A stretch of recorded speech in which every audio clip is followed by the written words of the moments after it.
Hi, and welcome to Copenhagen. Thanks for dropping in. If you're watching on replay, thank you. Just came on for a bit to work on this project that seems to be taking forever. It is Roaring Tiger from Home Craftology.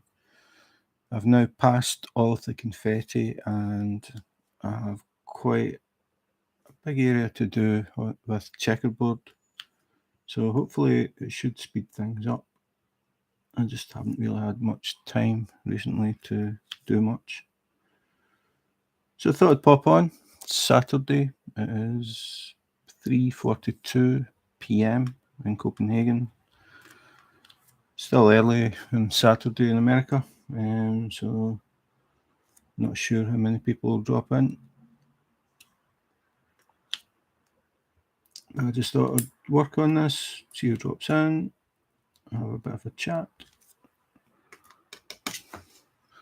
If not, at least I can get on with this one. I'm now getting to the point that I want to get it finished.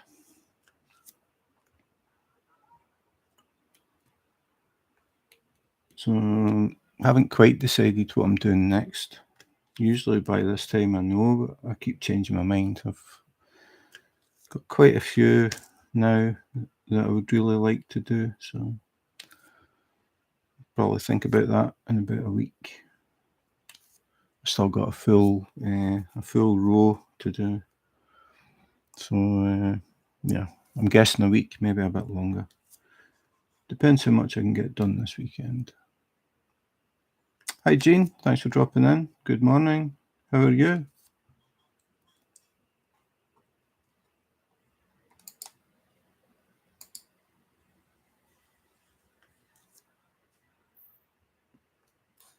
I actually ordered some stuff from Amazon.com yesterday because I can't get it on Amazon.de. So I ordered 3 new things to do videos about, and none of them are diamond paintings.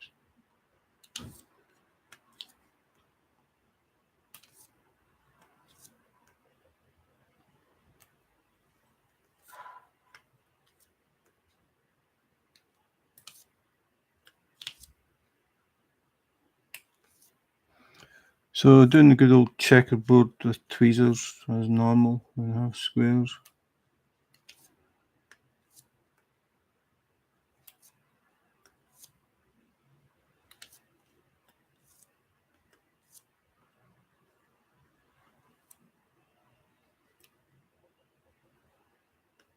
I've been okay, been really busy at work. The person that I normally work with is on vacation, and trying to do all the work as one person is pretty much impossible. So it's been an interesting week, a very, very busy week. So I was looking forward to sitting down and doing some diamond painting. Just switch off. So she's off next week as well, so I'm expecting a hectic week next week. But after that, we should get back on track.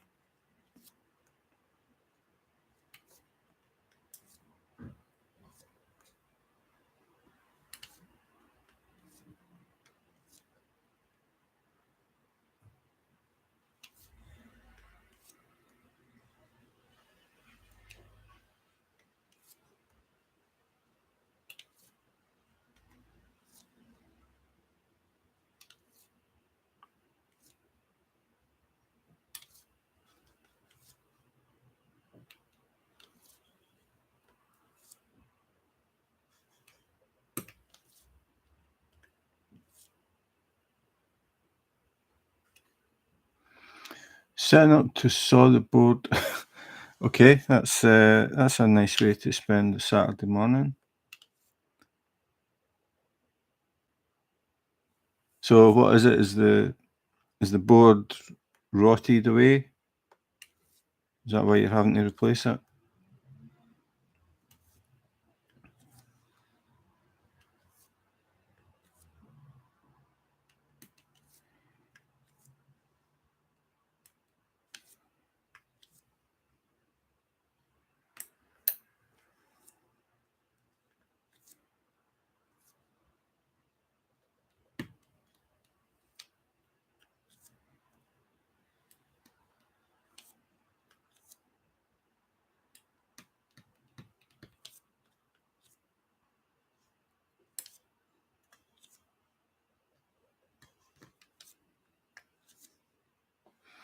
It curved and stuck. Oh, okay, so it worked. Oh, well, these things happen. Well, at least you can fix it yourself and don't have to pay somebody. I would imagine that would cost quite a bit just for time.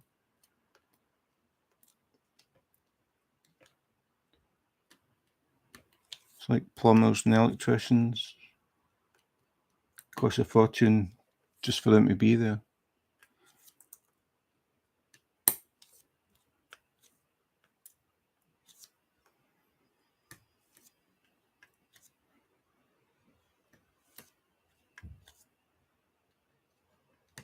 So we've finally got rain. It's been raining pretty heavily all night. Like most places, we've had it really hot and dry for a while. So it's caused floods. There's been some roads closed and things because of the flooding. I bought a saw, but I have a few other odd jobs to use it with. Okay, well, that's good. Get your money's worth, not just saw one board and then stick it in the shed for ever.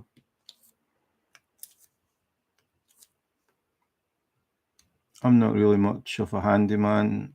I just buy things as and when I need them. I do have saws that I use once in a blue moon. I think the main thing is fixing door handles. They start to come loose and I have to tighten them up or put new holes in the wood, turn the fitting around. It's annoying.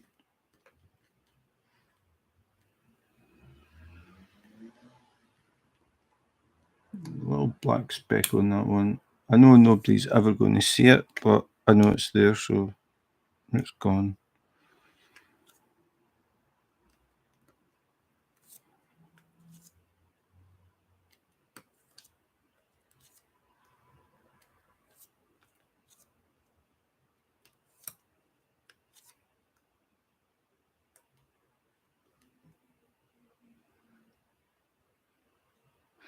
Yeah, I mean, I've done things like plumbed in washing machines and stuff, but just in general, I know that if you have to get a plumber out or an electrician, they charge just to come and look at something. Then you've got the labour cost and the part cost and all the rest of it.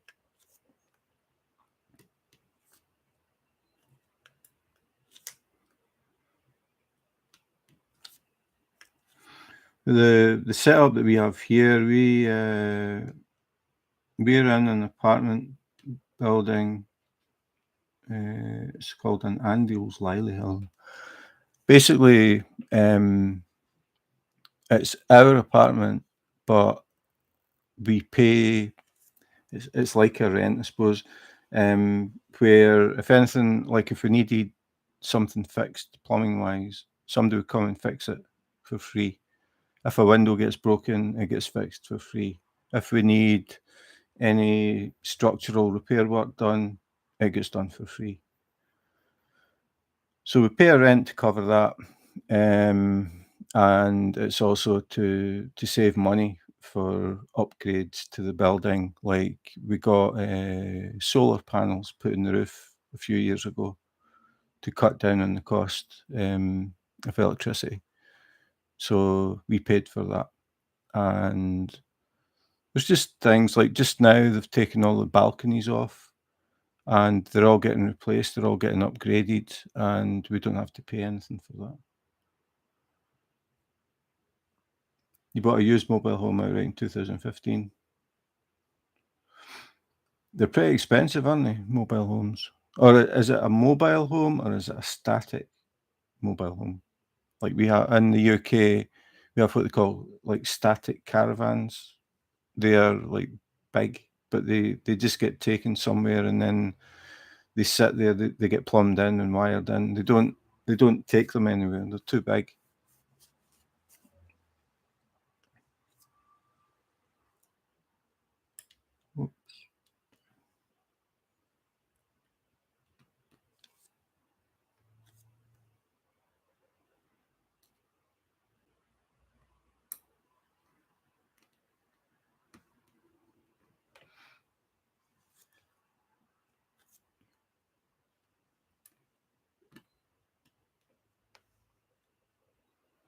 80 foot. Wow, that is, yeah, I can't see you driving anywhere with that.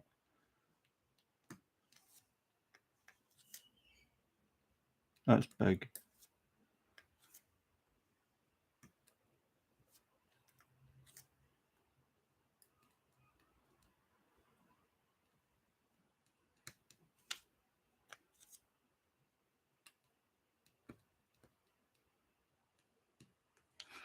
I wouldn't mind getting I don't know what you call them, like a mobile, like is it a camper van? Is that what you call them?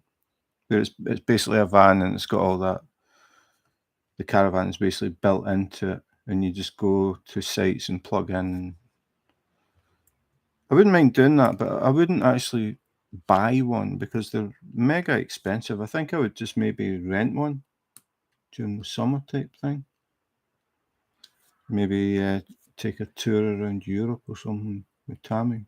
Something like that. That'd be quite cool. Campers, yeah, okay.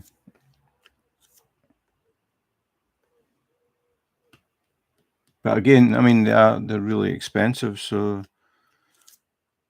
I know I wouldn't get my money's worth out of it. I wouldn't use it that much, so I think maybe renting one for a couple of weeks, 2 or 3 weeks, would be more cost effective. Then you don't have the maintenance of them or anything either.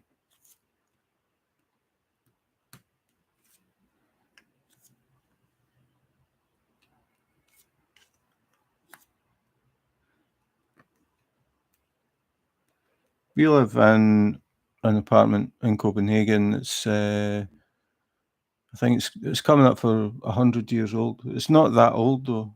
I mean, considering Copenhagen is 1,000 years old, like that's the oldest parts of Copenhagen. It's only 100 years old.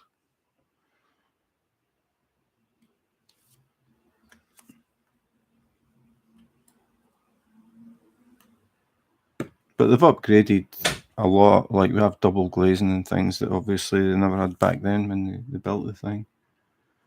And solar panels, never had them either.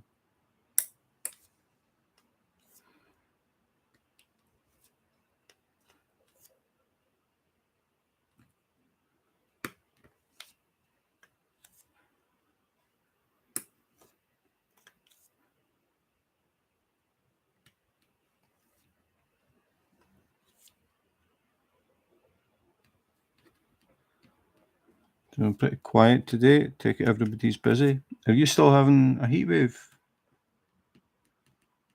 Jane?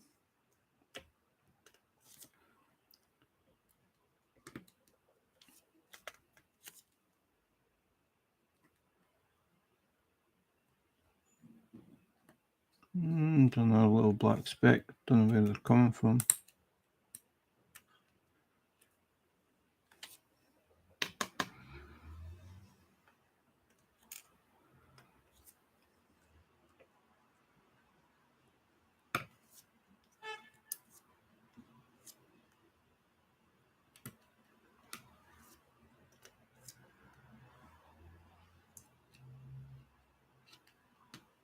So Tammy's in the kitchen just now making stovies,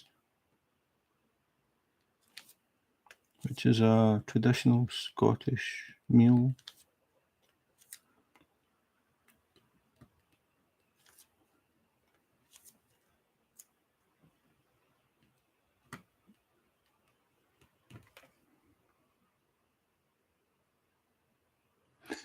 What did that? I was asking if you're still having a heat wave or have you had rain? I mean, the droughts are going crazy in Europe, and from what I was reading, the States is the same, or parts of it anyway. The Hoover Dam is running with the lowest water level ever. I can't remember the name of that lake. I've been on it as well. But the River Danube has dried up that much that they can't take tour boats. I think Spain's having problems with it as well. Seems to be a lot of places having problems this year.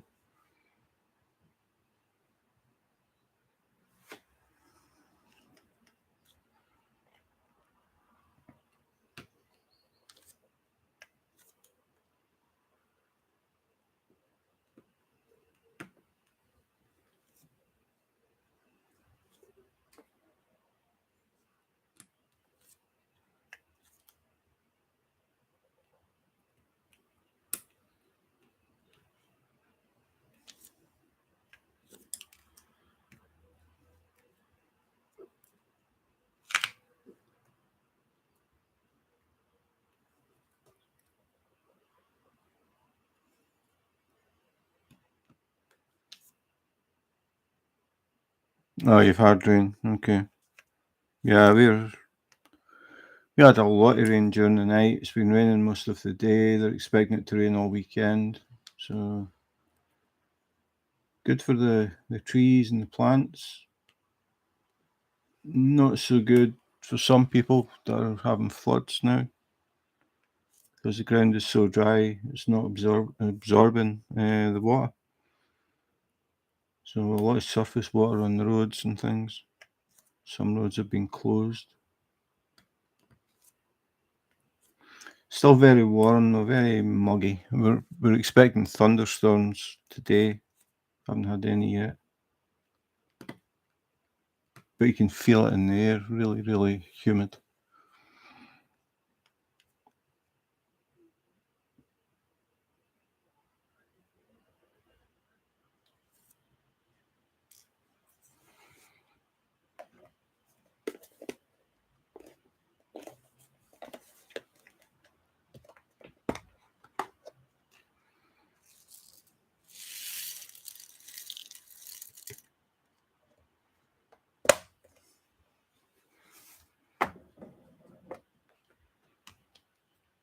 So now we're on the mega checkerboard. This diamond painting has a lot of white in the background.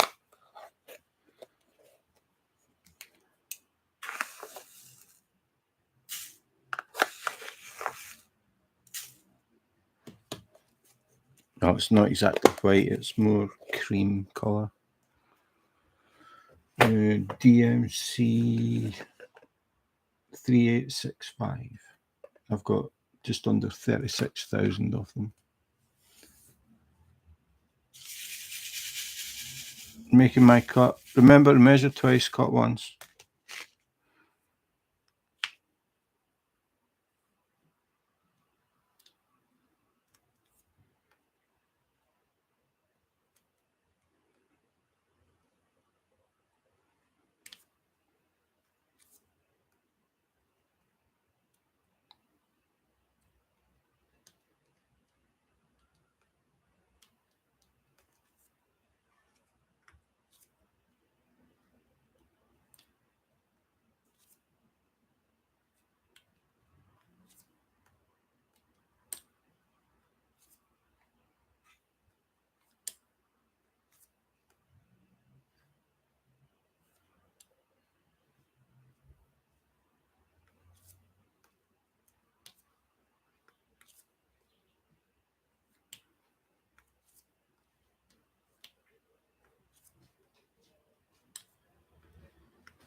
Get that a lot. 2 drills.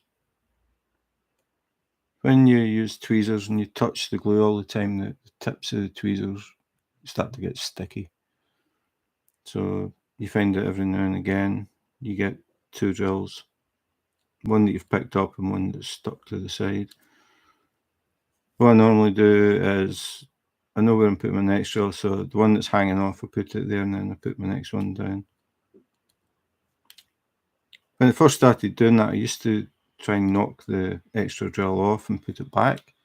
And then I started thinking, why am I doing that? I'm going to be lifting it over. So now I just drop one, just touch it against the glue so it sticks.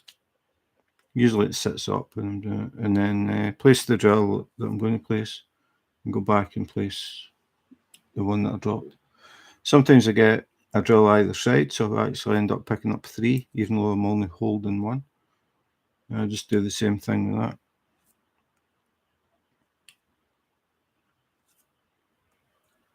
Get 2 a lot. When I'm placing the drills, all I'm looking at is the bottom left-hand corner of the drill. I just line that up and just work it like that. So then I do checkerboard everywhere that I can, even if it's only 3 drills or space. I'll put 1 drill in the middle and then place 1 either side.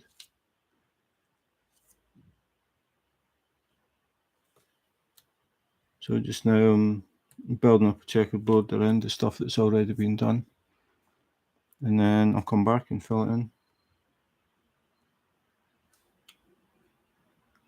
I tend to work from right to left.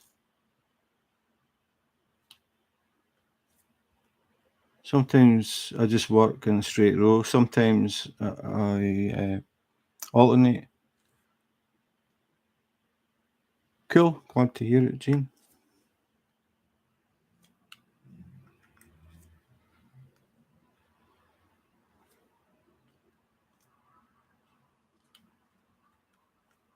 Yeah, so sometimes I go along and I do every second drill.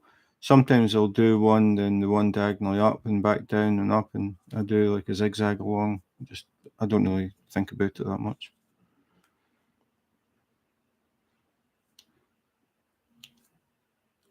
But I find it helps to keep things nice and clean, nice and straight.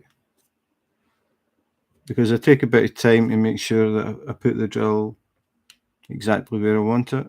And then it means that when I come back, all I'm doing is filling the gaps. And if I've got these placed right, it's just a matter of dropping the drill in. You don't really need to push them about. But these are the new drills from Home Craftology. And they're very well cut. The gaps, I mean, can you see here? No, where are you? Here. That's with the light pad on.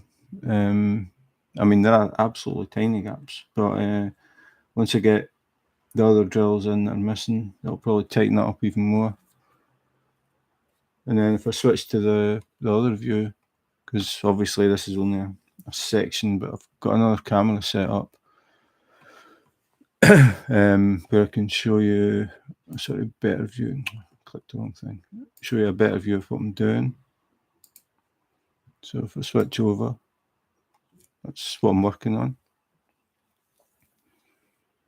And as I said, that's the light pad on behind. The gaps really don't show up, unlike most. Usually when you're working on squares, that's the thing that puts people off. They work on squares and they see these irregular gaps and they would rather do round where the gaps are more even. But the thing is, it really doesn't matter. Hi Laura, good morning. What's for breakfast? Or have I missed it? So yeah, as I was saying, the gaps really don't matter. But if you're the type of person that it drives them up the wall when they're doing squares and they get these irregular gaps, these drills are very, very clean.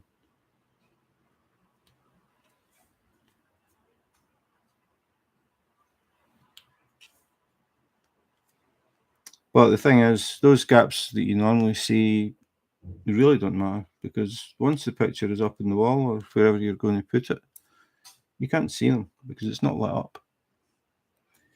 Cream of wheat, that doesn't sound that appealing to me. What is cream of wheat? I thought cream came from milk.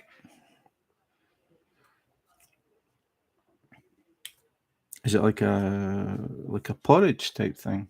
Sounds like a porridge.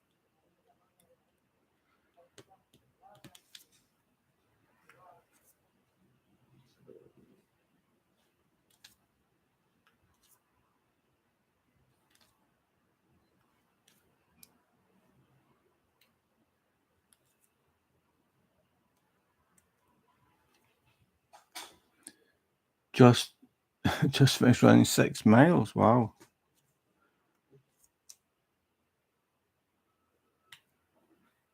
I doubt if I've ever run 6 miles. Maybe when I played rugby, but that was a long time ago. I don't think I could run 6 miles if my life depended on it now. So is this a daily thing that you do, Laura, or is it a weekend thing, or hot wheat oatmeal? Well, it's oatmeal, right? Okay. I normally have. I've changed my diet a lot since I had that stroke. I have muesli in the mornings, and I don't eat a lot of things. I don't eat bacon. I don't eat pizza, believe it or not. I don't eat hot dogs. I don't eat burgers. I avoid a lot of things now. I don't eat shrimp because they're high in cholesterol. I never knew that.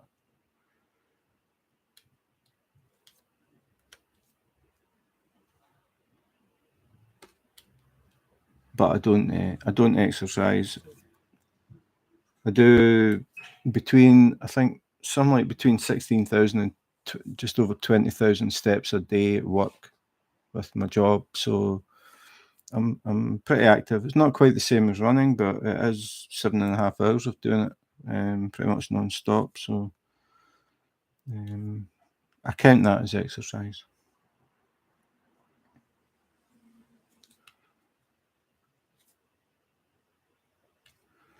And I don't drink coffee anymore. Drink tea with no sugar, no milk. Actually, there's going to be a video coming up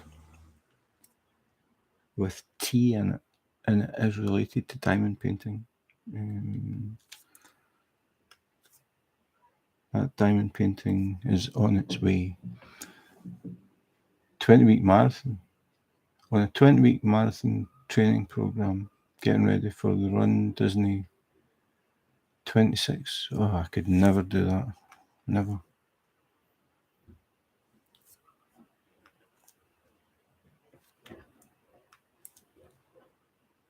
I could maybe walk it, but I don't think I could run it. I don't think my knees would handle it.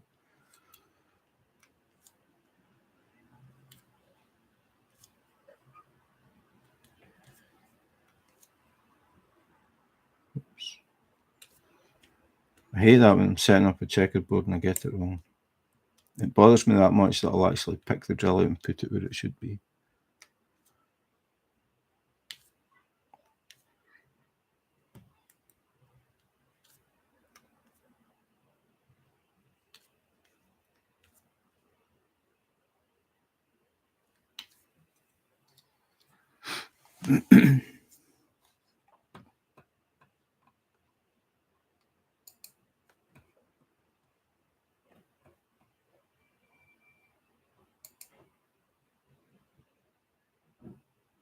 Yeah, I think I'll set it like that, I think.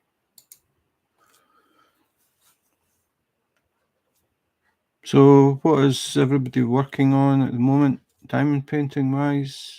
You working on something, Laura? How about you, Jean? Apart from working on your step, are you working on any? I think you said that you were taking a bit of a break last time, Jean. Is that right?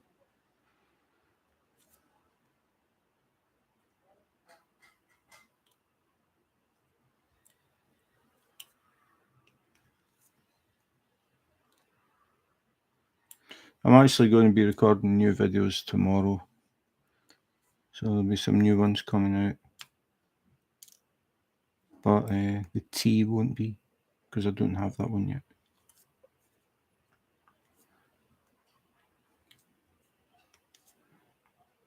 And I ordered some stuff from Amazon.com because I couldn't get it on Amazon.de. So it cost me an extra $10. but they said that I won't have to pay import duty, so it might actually be cheaper.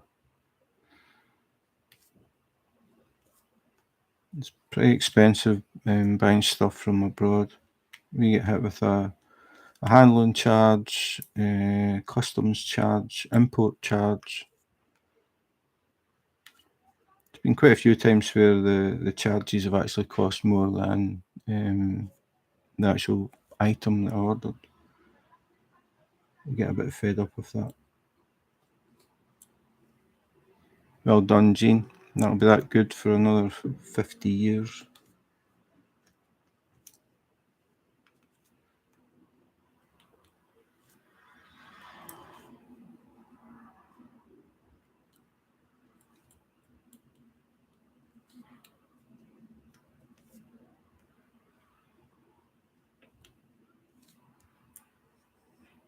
Hi, Nikki.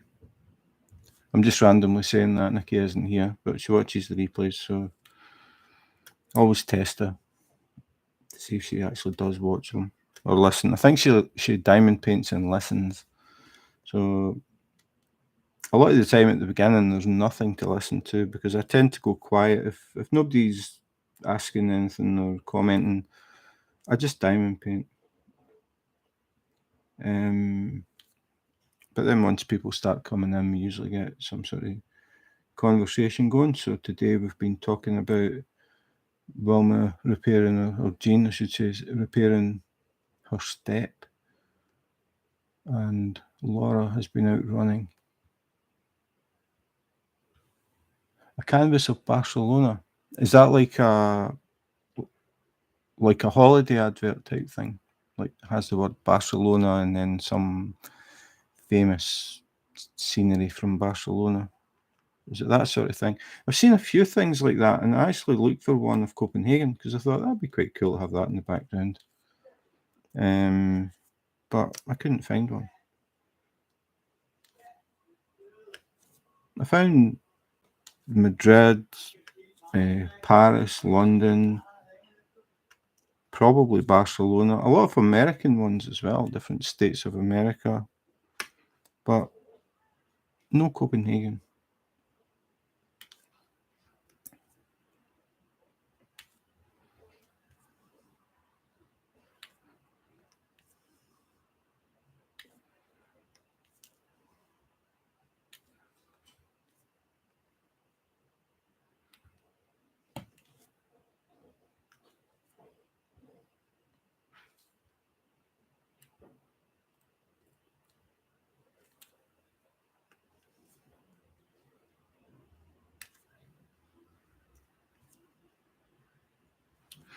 So we watched a new series that's came out on HBO.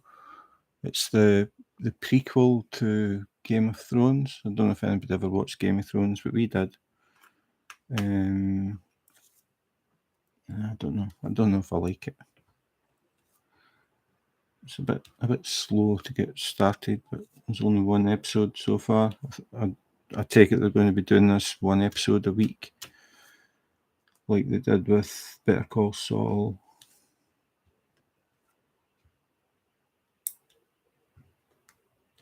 And then we watched Joker. We actually went to the cinema to see Joker when it came out. And then we went on HBO, I think, last night and noticed that it was there. So we watched it again and realised that we had actually forgot most of the movie. So that was quite good. Really dark movie, but I liked it.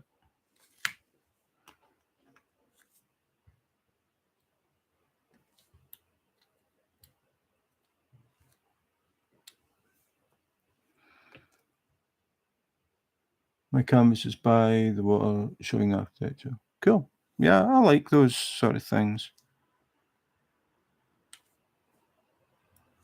We've actually got some posters in the canteen at work, but they're all Copenhagen based. Just that sort of style though, with different subjects in Copenhagen. So I'm still thinking about asking them if I can hang diamond paintings in the canteen, like just one, and maybe swap it over at the beginning of every month or something like that. I know exactly where I want it. There's a pillar that is bare, and you see it as soon as you walk in the canteen, and I'm thinking a diamond painting just at that spot would look perfect. So I just need to find out who I need to talk to about getting that done, because the maintenance guys need to put a picture hook or a nail or something. And obviously it has to be okayed by the management, but I don't know who's actually in charge of that sort of thing. So I'll need to ask.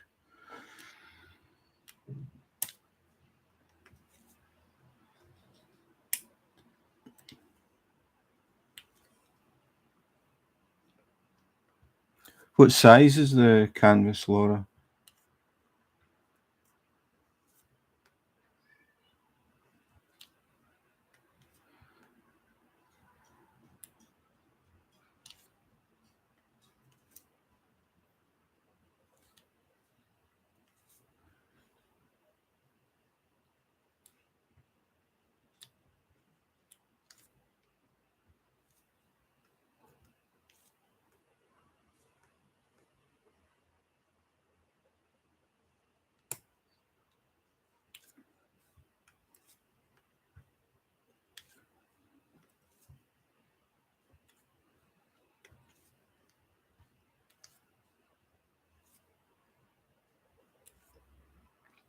That's a decent size.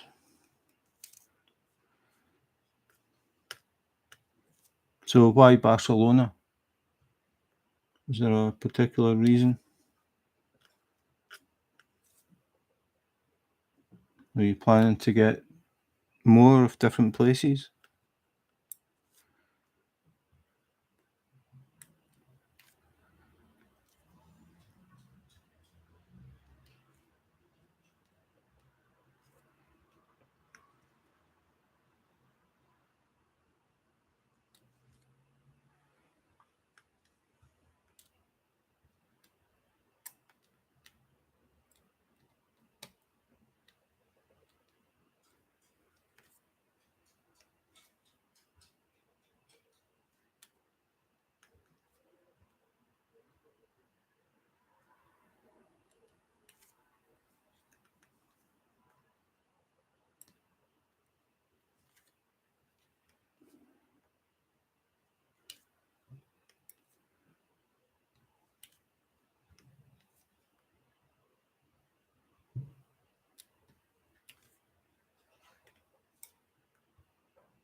Was on vacation, ran out of projects to do, went to a craft store.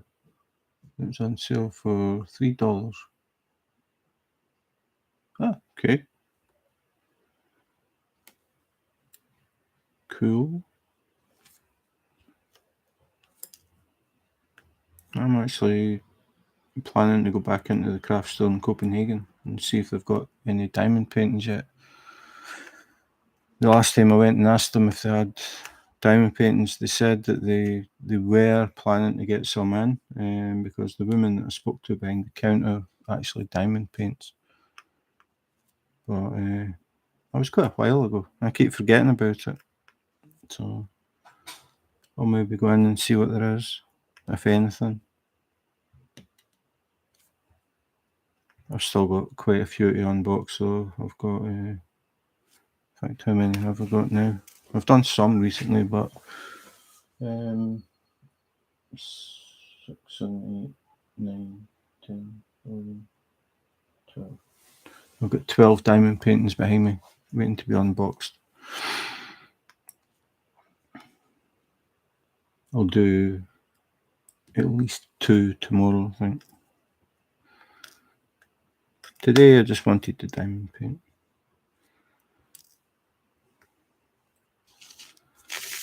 Really getting to the point I want to get this one done. The main picture is done. It's just really this background. So most of it is just white. So lots of checkerboard.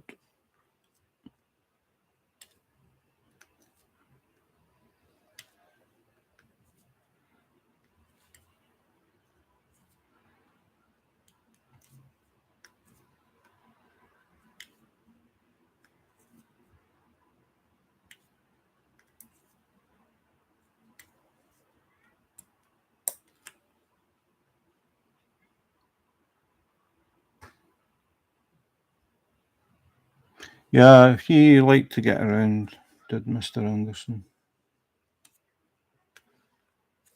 I don't know if you were in the last live I was talking about. We went over to Foon, the island that Hans Christian Andersen was born on, and we went and saw his birthplace and his childhood home, and we visited the Hans Christian Andersen Museum. So we saw Hans Christian Andersen's actual pen and his little ink pot thing, and his luggage case and some bits and pieces that were in that, and found out that the most important part in the luggage case was a length of rope. I now forget how long the rope was, but he had the rope in case he was staying anywhere and there was a fire in the building, and it was so he could tie the rope around his waist, tie it around his waist, and get out of the building. That was his most valued possession in the case.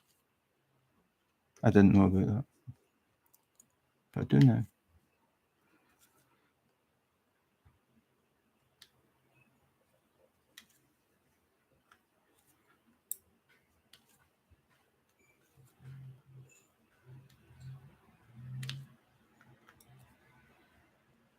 He was born on the same date as my sister, April 2nd, just not the same year. Yeah, I should have taken, I don't know, I wasn't really thinking when we went, but I should have taken a lot more pictures. I took pictures in his childhood home, and you saw the table where his dad made shoes, and you saw some of the toys that his dad made for him, which is pretty cool. But when we went to the museum, I don't know, it was a kind of weird setup. It was, you got a headset, you had to buy tickets, you had to book in advance, and you got a headset, and then when you walked past things, it would activate something, and you would hear whatever it was you were looking at. You'd hear about the background about it. But the range wasn't that far. You had to be pretty close to things to activate them, and they said that it would only allow 5 people at a time. More than 5 people around something, it wouldn't work that well, or it wouldn't pick up anybody after it got 5. I'm not sure exactly how it worked. But it meant that you were sort of following other people, and everybody was standing, waiting on people getting out of the way so they could listen, because you couldn't hear anything unless you had your headset on. I posted, yeah, I did a little thing about Hans Christian Andersen on Instagram, a little video with music. A picture of his childhood home, a picture of the toys that his dad made, a picture of the table with all the cobbler stuff, a picture of Olensa church, I think. I can't remember what else. But I still have to post something about the Yelling Stones. Yeah, the Yelling Stones are something else. They were made. The first one was made in, I think it was the year 900 and something, by Gorm the Old, who was Harold Bluetooth's father, and he had a stone inscribed remembering his wife after she died. and then his son Harold Bluetooth, who became the first king of Denmark, and he was the guy that introduced Christianity to the Vikings. He had a stone carved in memory of his parents after his father, Gorm the Old, died. So we went to see them, and I mean they're like what, over 1,000 years old. It's just weird to imagine that, but really cool. Harold Bluetooth, he was an interesting character as well. But yeah, Hans Christian Andersen, very interesting, very, I don't know what you would call him, unique, very unique character. A really dark sense of humour. I mean, I think you know, Laura, at least that I was doing podcasts of Hans Christian Andersen stories, and they're pretty dark, but they're pretty funny as well, in a morbid kind of way. At least some of them are.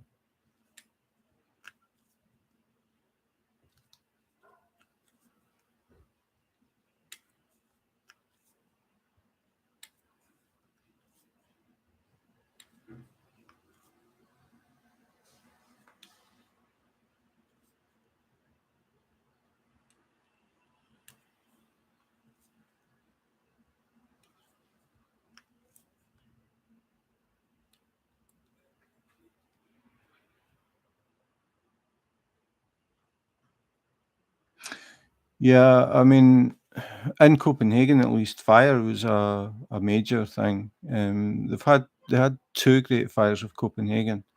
Again, I spoke about them. I think I did both of them in podcasts.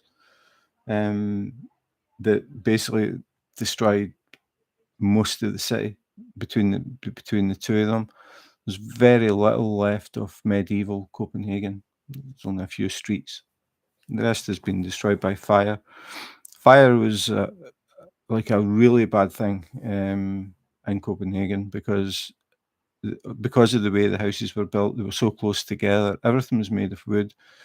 The city, in fact, at the beginning, once it became a city, it had fortifications around it that were wooden. So it had like a wooden, what do you call it? I can't remember what you call it. There is a word for it. It's a fortification, but anyway, it was like a wall around the city, and it was made of wood, which isn't good if your enemies start firing burning arrows at it and things, or burning oil. Doesn't really hold them back very long. But the actual structure of the city, it was very narrow streets, and houses were very, very close together. And once a fire started, it spread really easily.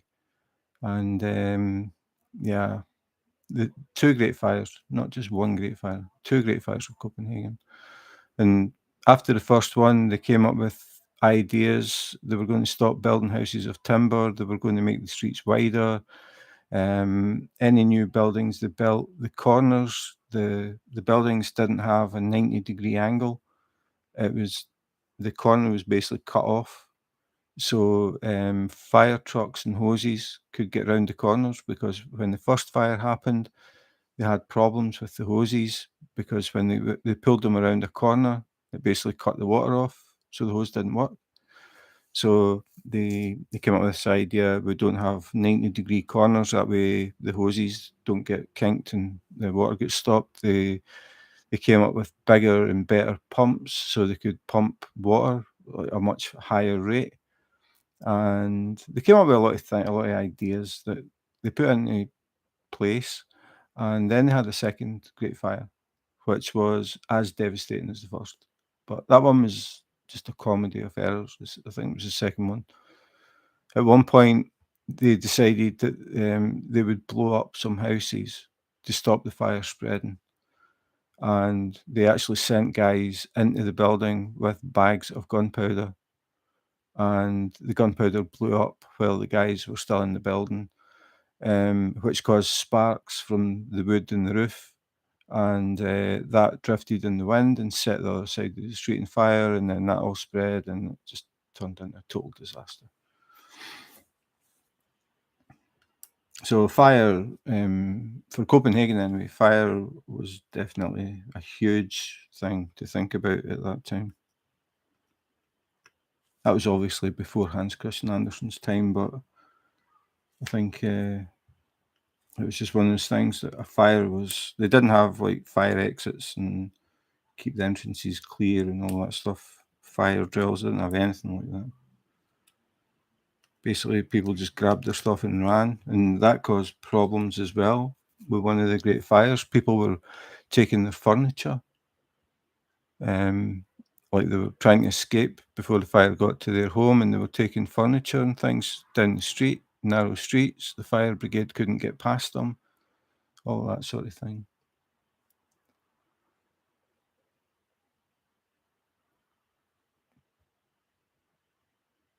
Yeah, one of the fires actually was blamed on I can't remember how old, something like a 7 or 9-year-old boy. The parents said that he had started it by accidentally knocking over a candle, and that's what started the fire. They were never 100% believed. A lot of people thought it was the parents had put a candle too close to a curtain and it caught fire while they were sleeping, and they blamed the kid so they didn't get into trouble. But nothing was proven. But there's definitely suspicion over that one.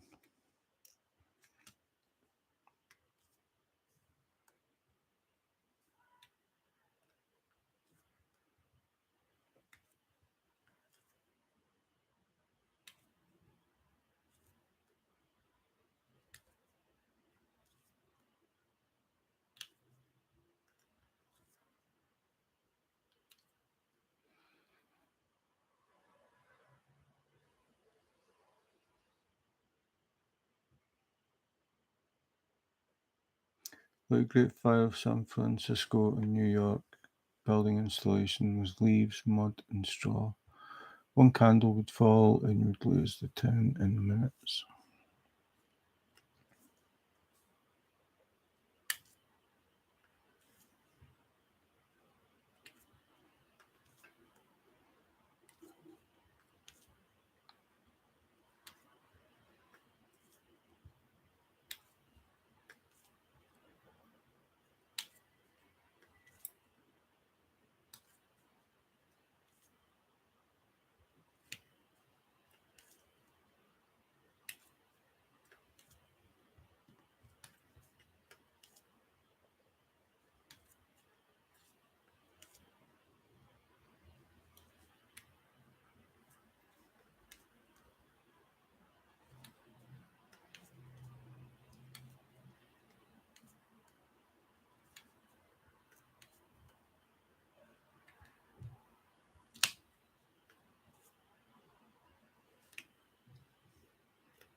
So when is the run?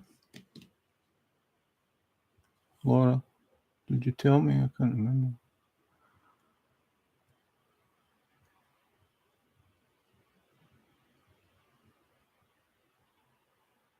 Oh, I missed the whole chunk there. I had to have physical before going back to work. Doctor said my blood work came back trashy.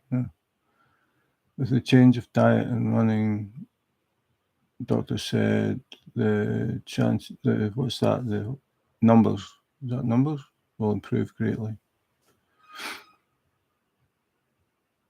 Oh, so you've had a change of diet as well? First weekend, oh, that'll be cold. First weekend in January.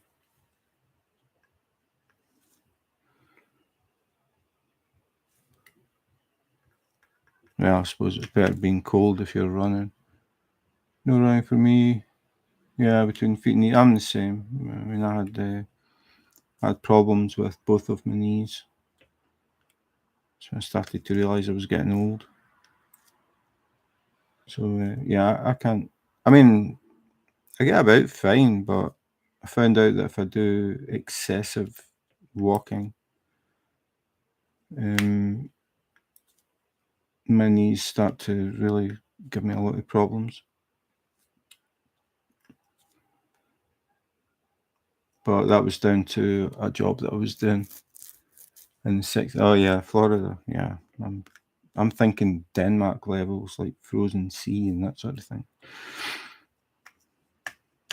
Yeah, that's like Danish summertime temperatures normally. Not this year though.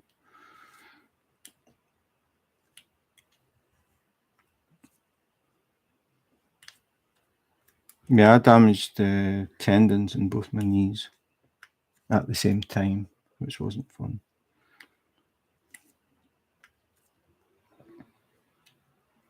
I think I was doing 26,000 steps a day, doing 10-hour shifts, and just constantly go, and that's basically what did it.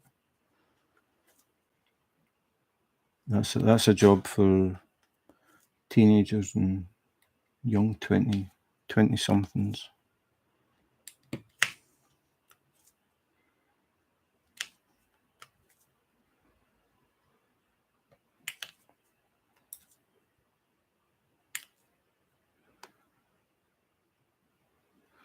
If I walk in hills or do steps, knees flare. Yeah, you have to be careful because once things flare up, it takes forever for them to calm down again.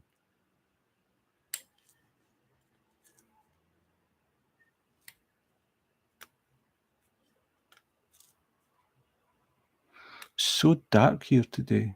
It's been thick cloud all day. It's just kind of weird. We've been used to it being bright and sunny every day. I will be training in Virginia, cold winter weather. Till I head to Florida, rain, snow, to keep going. Yeah, but I mean, I think running in the cold is definitely better than running in the heat. But I suppose it depends how cold you're talking about and what you're running through. If you're running through snow, that's a different ballgame. And apart from anything, it could be dangerous. It could be like slippery underfoot. You need to be careful with that as well.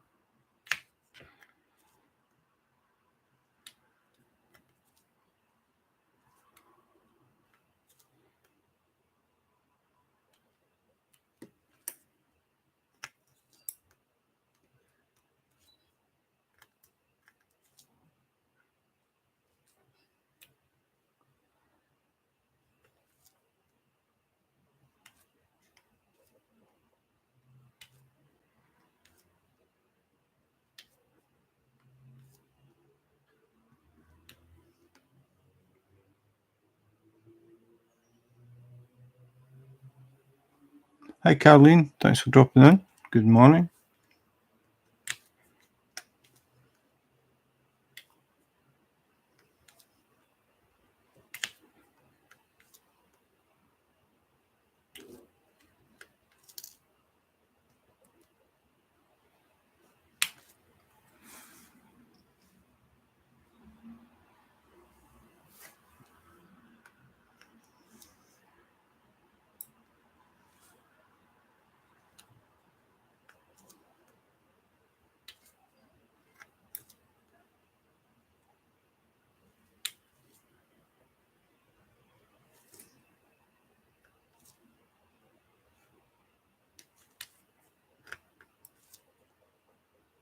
No, I don't think I'll ever go back to cross stitch. I think I've got lazy now doing diamond painting. A lot less hassle.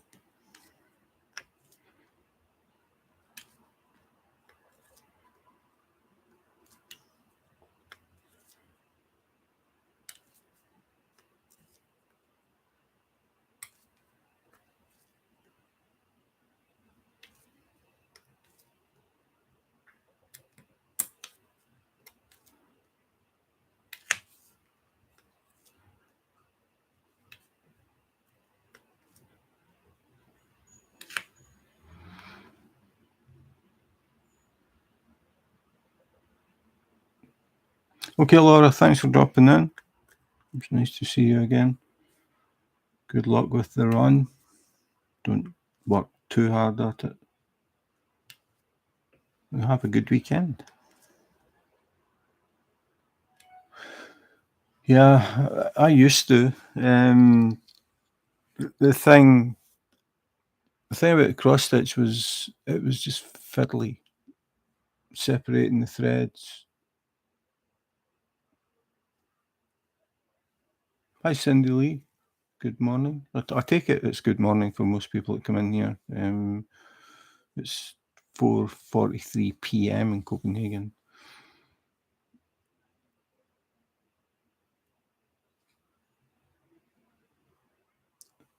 Bye, Laura. Yeah, the cross stitch, it's all this having to separate threads, and then when you're feeding the threads behind the picture to try and get from one place to another, and it's just fiddly stuff. Whereas diamond painting, you just pick up a square or a circle and stick it, and that's it.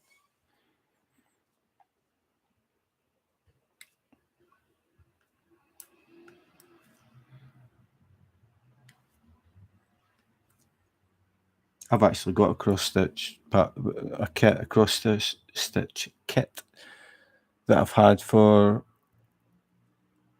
I'm going to guess, about 13 years, and it's still in the package. It's a samurai. What is it? I can't even remember exactly what it is. It's like a samurai type guy with a, well, I suppose it is a samurai warrior, but he's wearing a kimono. He's not wearing armor. And I saw it and I thought, that looks really cool. And it's quite big. And I bought it. And I never ever did it. And I'm never going to do it.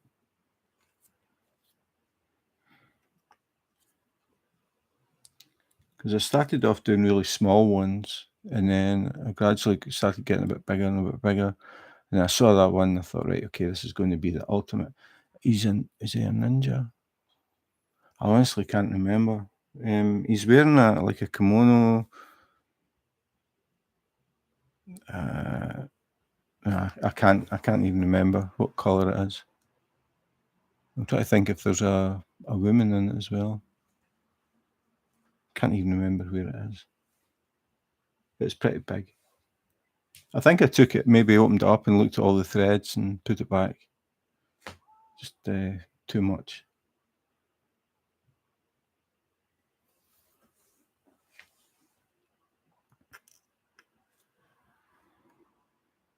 I've never tried crochet. I know I've noticed that a lot of people at diamond paint seem to crochet as well, or they have crocheted. I've never done that. I've never done crochet. I've never done knitting. It was just cross stitch caught my attention because my mum had a friend who used to come. I think it was every Wednesday she used to come for dinner, and she would sit and cross stitch while she was talking to my mum. And the ones that she did looked like watercolor paintings. They were pretty big, looked really, really nice, and I just thought, I'm going to try and do something like that. So I did one as a surprise for my mum for Christmas, and then I did another thing for my gran. Then I just did things like cross stitch magazines. You get these little kits and stuff. I did quite a few of them, and then I decided to get that one that I'd never did. And then, I mean, this was all a long time ago. And then 3 years ago, I started thinking about maybe getting back into cross stitch again. And I went on the internet, searched cross stitch patterns, and just stumbled on an advert for diamond painting and thought, what is that? So I clicked on it, and then I started looking at YouTube, and that was the beginning of the slippery slope. Now I checked it the other day, I've done 45. This is my 46th diamond painting, and I have 80 in my stash.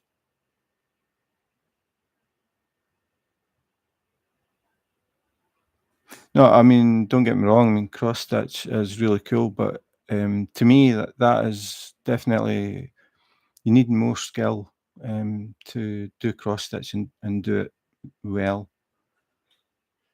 Whereas just putting a piece of plastic onto a bit of glue, I mean, all you have to do is line it up, which probably isn't as easy as it sounds, but it isn't as difficult, I don't think, as threading a needle and making these little X's and feeding them in the back so everything looks nice in the back as well as the front. It's a lot of work, but a lot of satisfaction when it's done, I'm sure.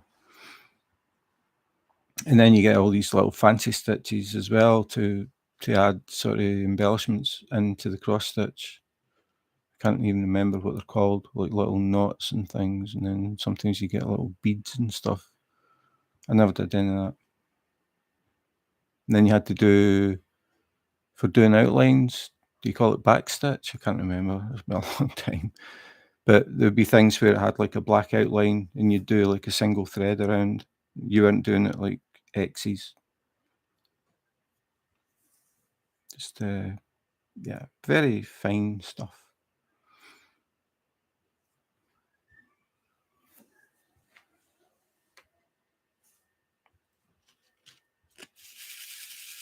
Oops.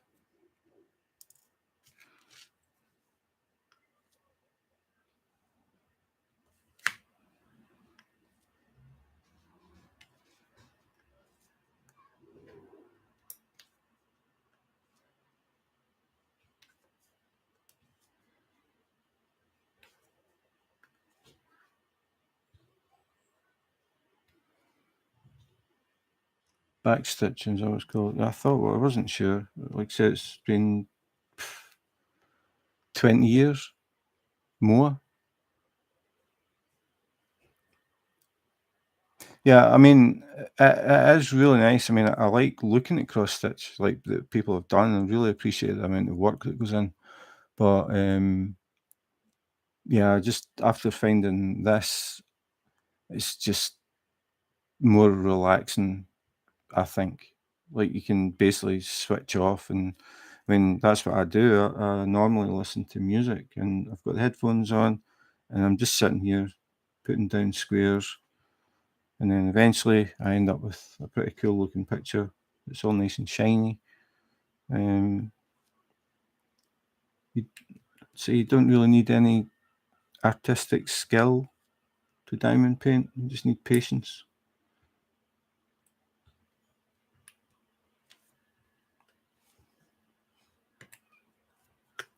I think cross stitch you need even more patience, especially when you miscount and you get something wrong. I did that as well in one.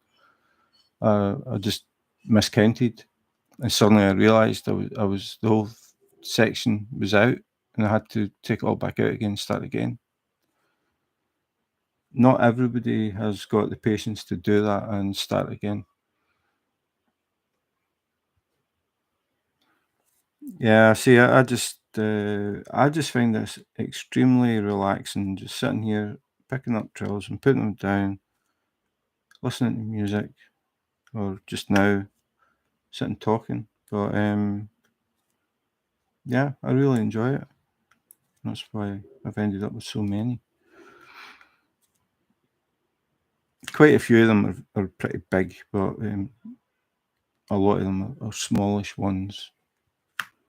And I keep thinking I'm going to stop and stop buying, go on a no buy like everybody does, and try and actually get the numbers down instead of going up. But that isn't going very well. I was on a no buy, and then I saw a diamond painting a couple of weeks ago, and as soon as I saw it, I thought, "Oh, I'm getting that," and then that was it. Another one added to the list, and that's on its way.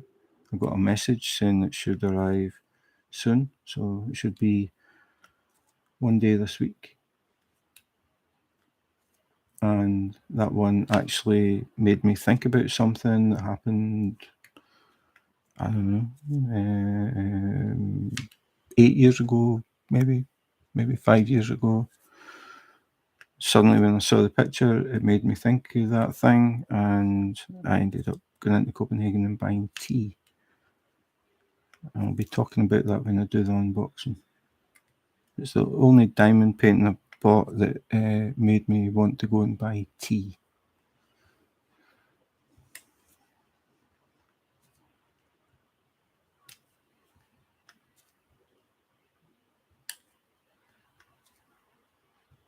Well, I mean, I'm really curious about the whole thing about diamond painting, like the tools that people use and why they use them, and things like tweezers and diamond painting pens, and why do people get custom pens, and what is the difference between pink wax, blue wax, paddy wax, whatever wax.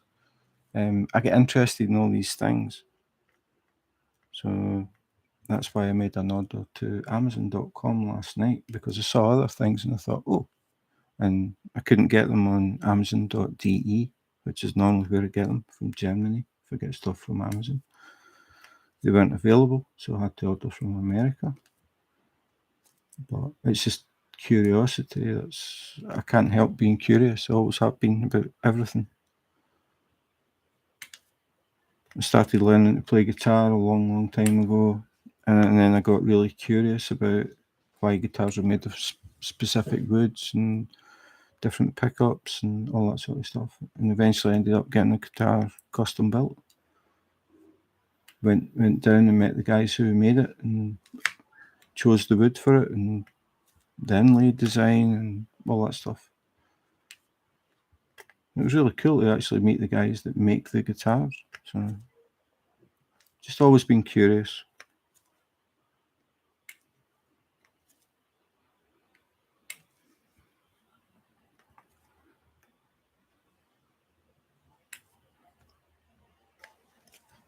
Yeah, it's Carleen. It's very, very relaxing, I think, diamond painting.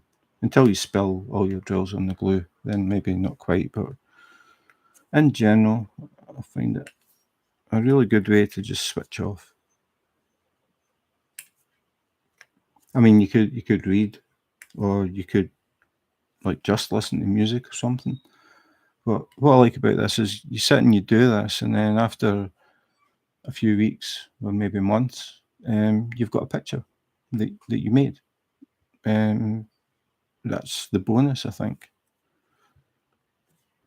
For me, the best part is actually building the picture. I mean, it's okay looking at them, but I like this. I like the process of sitting, actually putting them together. I mean, I wouldn't buy a pre-made diamond painting. Like, if I saw a diamond painting somebody was selling at a craft fair or something, and it looked really cool, I wouldn't buy it. I'd maybe try and find out where they got the kit and do it, but I wouldn't just buy a diamond painting that was completed.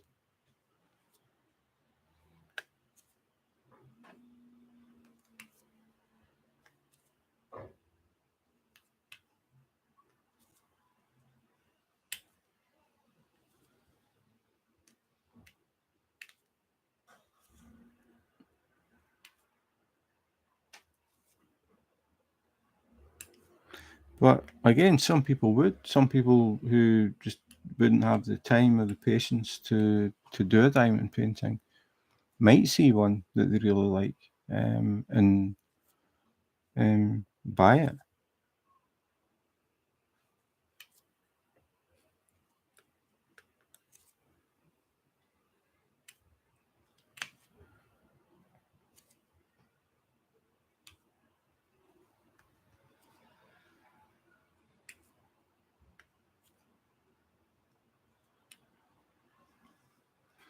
There is an element of creativity. It has an active element to it where, as you say, here's something that you made when you finished. Yeah, that's the thing. It's a sort of bonus. I mean, I could maybe just sit and listen to music to relax. In fact, yeah, I definitely could, or read a book. But at the end of the day, I don't have anything to show for it. Not that it matters. I mean, obviously, if you enjoy reading books, I mean, it doesn't matter. But it's just the fact that you've got something that you can see and you think, I did that. That's pretty cool. And most of the diamond paintings, I just saw a dog here. We don't have a dog. We have a German Shepherd grand puppy that comes and visits sometimes. And for weeks and weeks afterwards, we find dog hairs. So that one just came from nowhere and landed in the diamond painting.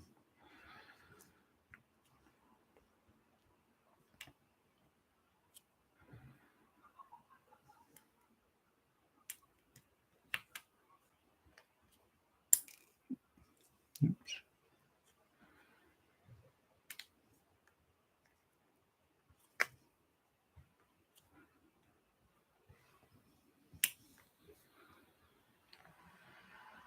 How long have you been diamond painting, Caroline?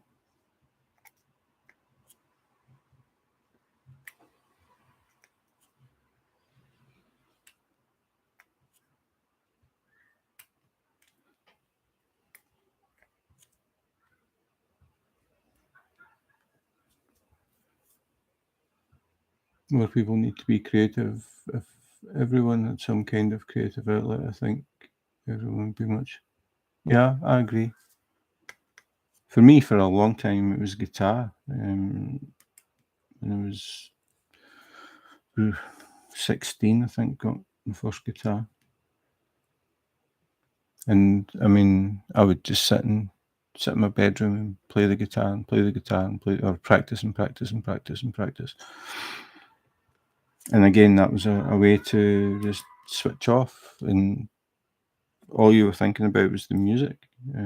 Really enjoyed that. I still have a few guitars. Don't play them very much now though. A diamond paint.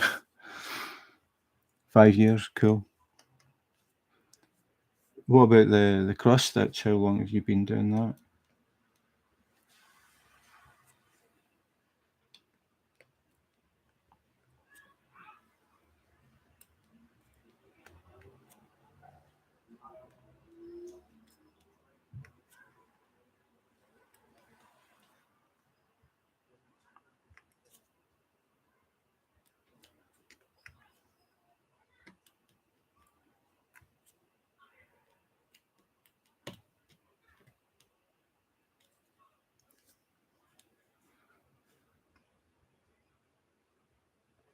Oh, okay, cool. Yeah, my wife likes to cook, but she also likes to diamond paint. She didn't at the beginning. It was me that was the diamond painter, and she would sometimes walk past and look at it, especially what one was it? The first one I ever did was a 60 by 60. Hi, Kathy. Thanks for dropping in. Good morning, is it? Cross stitching forever. 30 years. Wow. But yeah, my wife, I think she watched me diamond painting for a year and a half. And she used to walk past and just look, especially when I decided to get a custom, and it's a 80 by 100. And it took up most of the dining room table. And she would just look at it and look at the thousands and thousands and thousands of drills and just shake her head and say, I don't know how you've got the patience to do that. And she had no interest at all. And then I managed to talk her into doing a video that I called something like My Wife Tries Diamond Painting for the Very First Time. And it was. We deliberately I never showed her anything, told her anything. We just did it. And then after that, I got a drafting table because I was starting to get a sore neck and a sore back because I was spending so much time bending over, leaning over the dining room table. And I thought, I can't keep doing this. At first it was hurting my back after maybe a couple of hours, and then it started to get maybe after 20 minutes. I was starting to feel it and I had to stop. And I thought, if I keep doing this, I'm going to ruin my back. So I started looking about, and I saw that people were using drafting tables that you can have at an angle. And I thought, okay, I'm going to try it. And that's what I did. I ordered the drafting table, set it up, and that was the end of the neck and back problems. And it's not on a huge angle. I mean, I don't know what notch it's in, but it's not at like straight up and down or anywhere near that. It's just an angle, and it just, I don't know. It must be I use different muscles or something. I'm doing it, but I don't have any problems. But anyway, my wife saw it and she was watching me working on something, and she said, "I think I'm going to try diamond painting." So I ordered another table because I thought I don't want you getting a sore back. So I got her a drafting table. So we now have drafting tables that face each other, and we sit in here and we sit and talk. We sit and listen to music. We sit and diamond paint, and we've actually got a diamond painting that I'm going to unbox soon. It is here. That we're going to work on together because it's so long, it will reach over both tables. So she's going to start at one end and I'll start at the other end, and we'll work on it together and probably do some YouTube lives as well, so people can see. I've got two cameras, as you can see. I've got two cameras. I could set one up at her end, set one up at my end. We can sit and just talk to people. We've done it before in the past, but she wasn't comfortable doing the YouTube stuff really, and I started to feel that it was me that was sort of pushing. I mean, I wasn't trying to, but I just felt that way, and so she stopped doing the YouTube stuff. But she says she's happier if she's just sitting talking and the camera isn't on her. I mean, I know a lot of people are self-conscious about being on camera, so I think that's going to be the plan. But some people that drop in, they know her. Spoke to her. I mean, I've been doing YouTube for, I don't know, a year and a half. Is it as long as that? I don't know.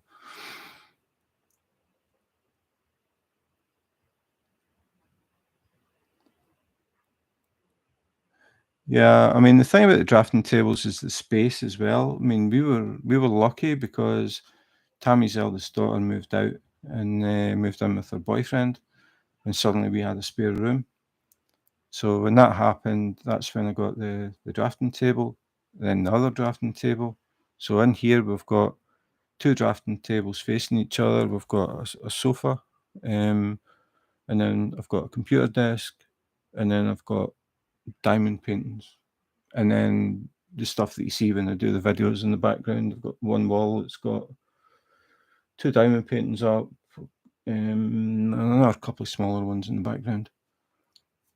But I keep meaning to swap the diamond paintings because I've got quite a lot of them, and a lot of them are framed.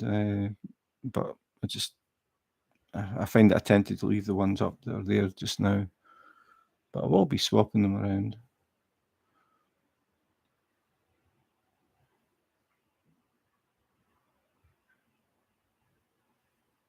What's masa? My knowledge in cooking's, I like to eat food, but I don't know anything about making it.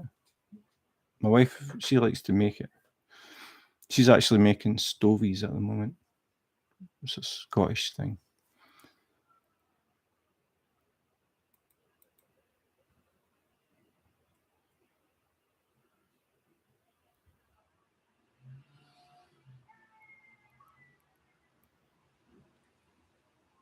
Chili on noodles sounds good.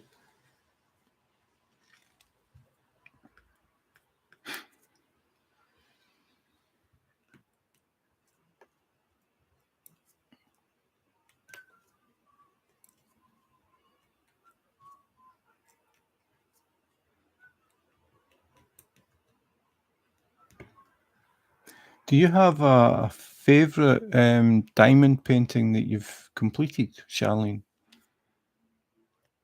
Like, do you have one that you just like more than the rest?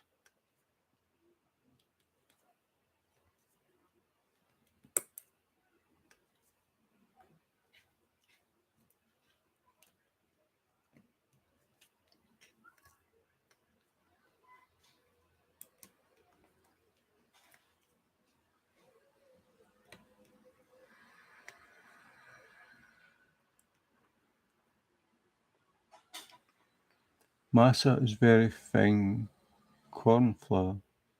Ah, okay. That's my problem. My son moved out, and since my husband is working from home, he's taking over the.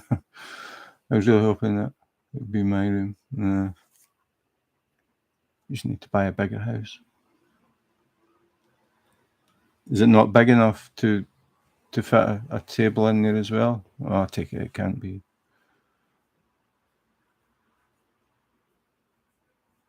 It's just I was thinking in the evenings if he's not working.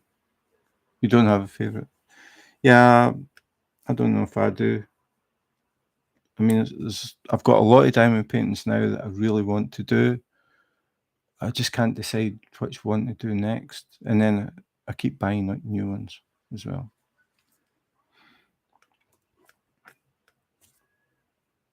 I saw in the Diamond Art Club group last night they were talking about this. Well, they were talking about stashes, and saying that they think we should call them diamond painting collections and not diamond painting stashes. I live alone in a 3-bedroom, two craft rooms, one for fibre arts and the other for all other crafts. What's fibre arts? Is that like material? I take it. Fibres, like material stuff.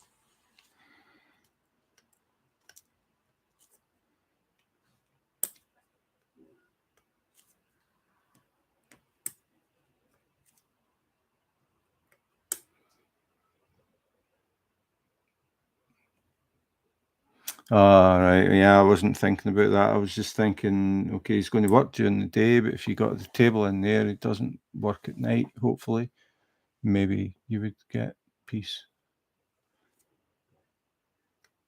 Well, I don't mean you would get peace, but you would have somewhere where you could diamond paint without distracting him from his work. But if you put the diamond painting table in there, you would be distracting him from his games. Oops. So I take it your husband is not the least bit interested in diamond painting. Not many men diamond painting, I suppose.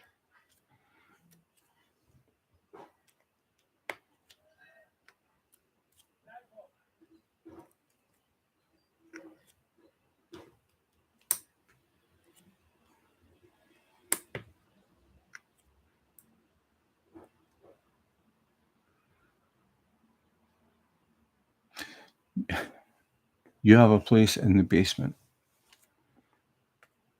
How about suggesting that he works in the basement and you get the room?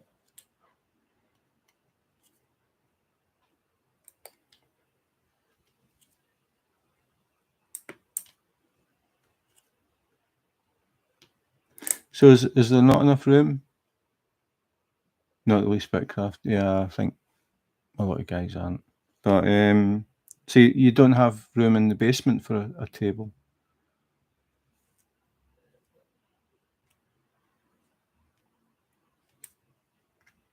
But again, like I see people who do diamond paintings on a lap tray, and I think, how can you do a diamond painting that big on something so small? I like to work with everything on the table. Like I've got all my drills are on the table. I've just pushed them back a bit so you can see. I mean, normally this is covered. I normally have this all covered with these mats. These are table placemats. And normally the areas that are done are just totally covered. Or if you watch any of the videos that I do, this will be the background, this stuff. And there's always a diamond painting underneath it. But this stops things sliding. It gives a bit of friction, gives extra protection against dust and grand puppy dog hairs. But I have, well, you can see just here, I use release paper, but then I cover the whole thing with these mats. Now, I normally only open up, like normally I would only have this square or rectangle would be the only part that you would see. The rest would be covered up with the mats. And then I have my drills, I've pushed them up so you can't see them. Well, it wasn't so you can't see them, it was so you could see the picture. But like I'm working from this, and if I've got drills that need or have a lot of colour, I use these. I'll change the camera.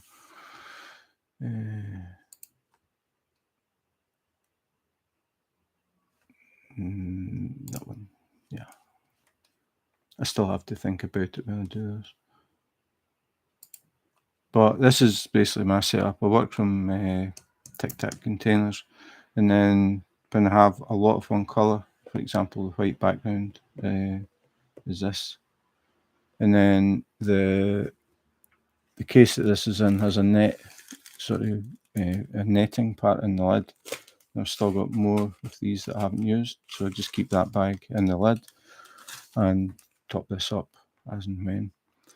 But when I did Batman from Diamond Art Club, I had all of the drills that I needed for it in this one case, using these as well, because there was so much of it was black. I had a whole section of this, going the wrong way. All of these 4 compartments were filled with 310. But I managed to get what's about 100,000, counting your spares, about 100,000 drills, all in this one case. I had to find another place. Oh, you don't have heat.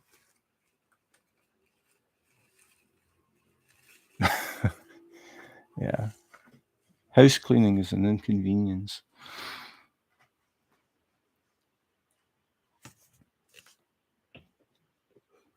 But that's the way that I work. I use these Craftmates lockables XLs and a case. It depends how many colours I'm working. I actually use 2 cases sometimes. Some of the diamond paintings that I've done have 90 colours in them, and I like to kit up. I like to get all the drills in their containers ready to go. So it's just the way that I work it. But I have all this on the table. I've got my laptop on the table just now as well. So plenty of workspace, and that's what these mats come in handy, because it gives you all this space that you can put containers and trays and all that stuff.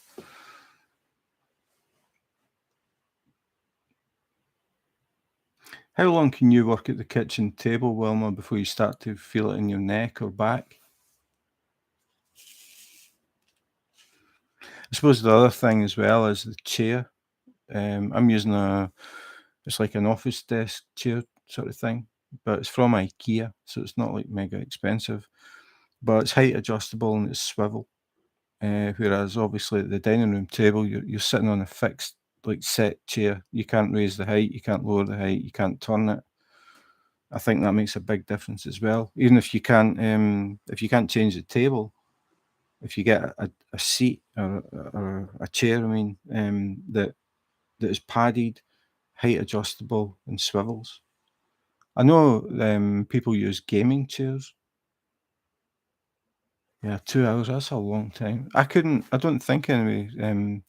Before I got this, I was seriously thinking, when I finish this diamond painting, I think I'm going to have to give up, because it was gradually getting less and less time before I could feel it in my back and my neck. But I'm really, really glad I got the drafting table. Just that angle, I don't know why, but it just relieves a lot of that tension in your neck. I think it's because I sit lower, I think, and I'm looking along the table rather than leaning over it and looking down. I think. I'm not sure. An easel. So how do you work that? You've got an easel which is in front of you, and then what? You've got some sort of cabinet that you keep your drills on? Or standing's what bothers your back? I'm the opposite. I can stand for a long time, but sitting on like a fixed chair, like a dining room table. If we have dinner, once we've had dinner, I need to move. It starts to hurt my back. The joys of getting old, I suppose.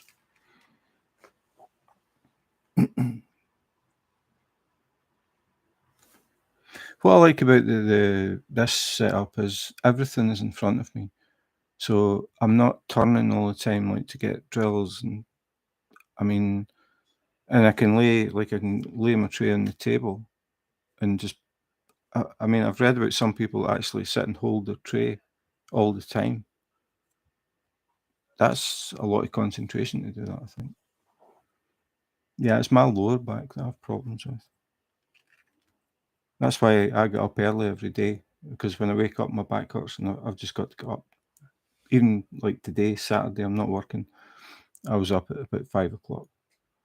It's just normal.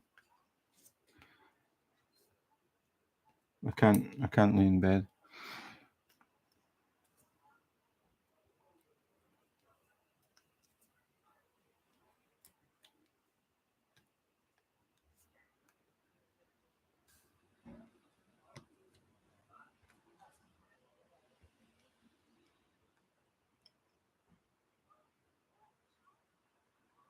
Oh, he's sitting still to wash dishes. Oh, okay.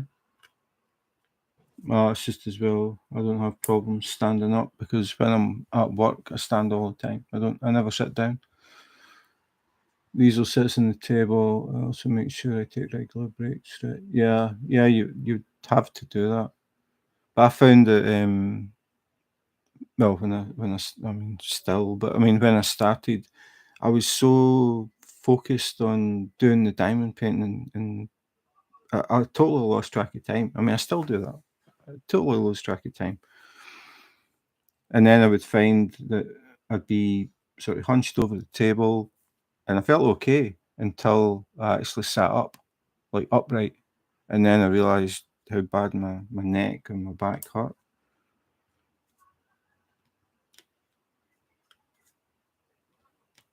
But I mean, I would forget to stretch or get up and like walk away for a bit because I just enjoy doing it. Simple as that. I mean, even just doing this, I've been what, an hour and 38 minutes, and I feel as if I've just come on.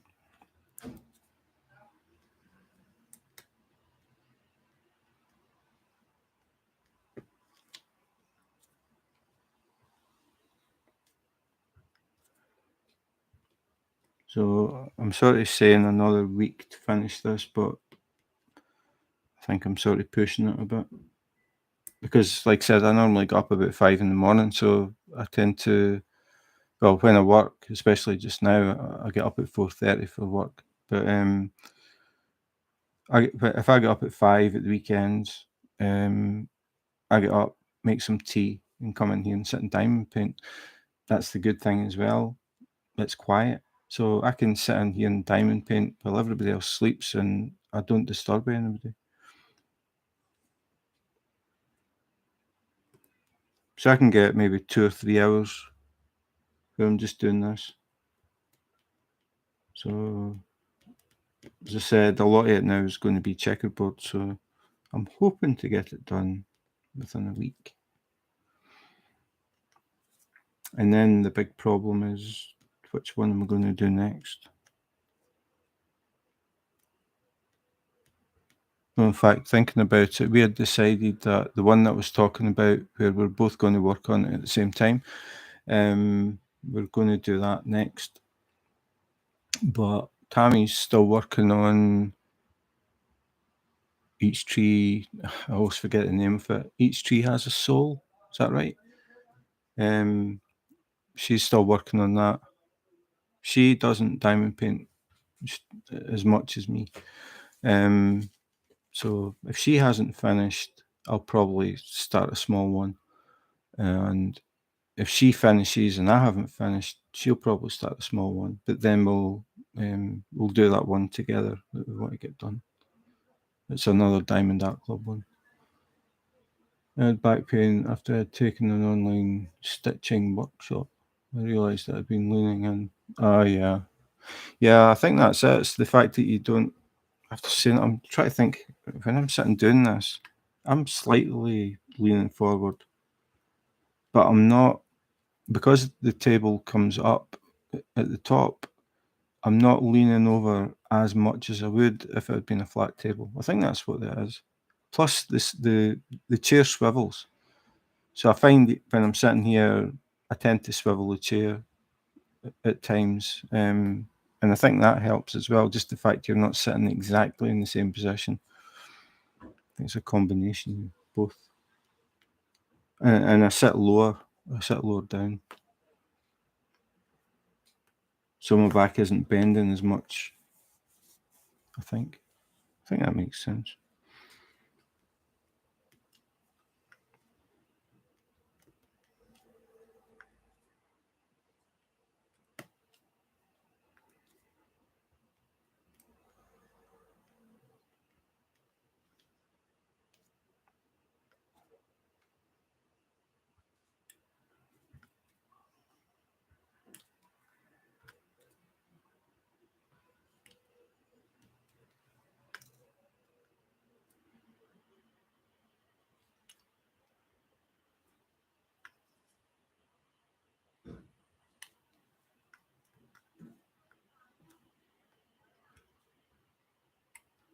Do you use tweezers or a diamond painting pen, Charlene?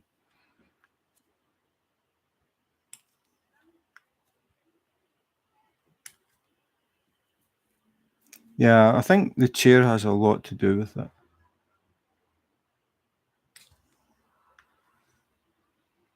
But I think the combination of the tilted table and an adjustable chair just really makes that difference. I mean, this chair wasn't that expensive, as I said. We got it from IKEA. It's just like an office chair, sort of padded, but it's not leather. It's that sort of what they call it, faux leather, fake leather. Use a pen. Do you always use a pen? Do you use a pen with ABs?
Oh, lost concentration there. I was looking up at the screen.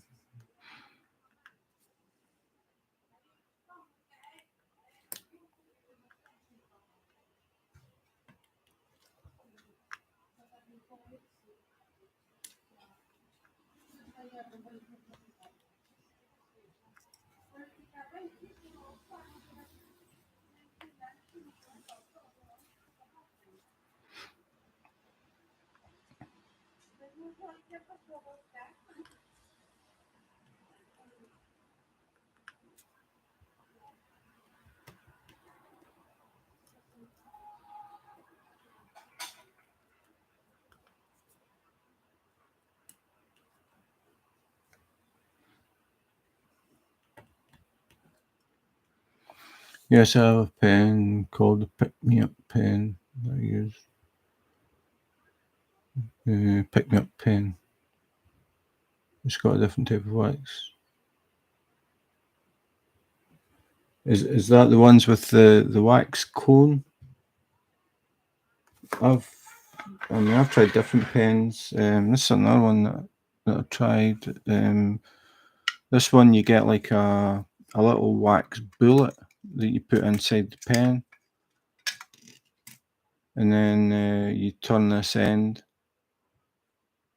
slowly. I found out you turn it, and it pushes the wax down into the tip. It took a bit of getting used to, but I've got another one that's it's like a wax cone that screws in, and then it's got a little pin on the end at the back that you use to push your drills about because the wax is too soft. I've actually got what I was ordering on Amazon is actually 3 diamond painting pens that I couldn't get on Amazon.de. One of them is well, they're all different. They're all different for different reasons. Again, it's this curious thing. I see things and I think, how good would that be? Like my wife's, I got a glass pen that I'd never seen a glass diamond painting pen before, and I got that, and it was really, really nicely packaged, nice little box and a ribbon and stuff. And I didn't like the pen because it's too thin for me, but my wife really likes it because it's heavy, because it's made of solid glass. So that ended up being her favourite pen, but definitely not one of my favourite pens. So there's that thing as well. It's everybody's different, and what's comfortable or what one person likes might not suit somebody else. And the only way to find out, especially when it comes to pens, is actually to try them.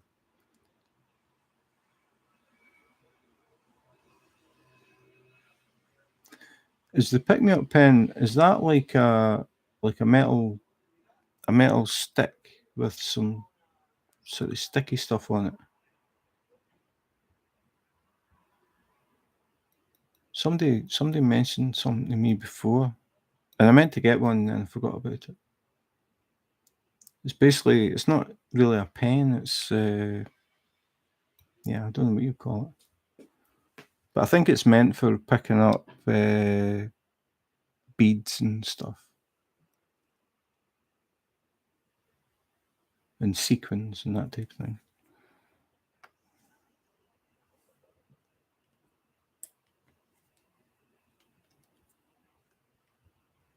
But it looks like it's just like a sort of metal tip with a rounded end, and it's got some sort of coating on it that's like really sticky. You don't put wax in it or anything like that.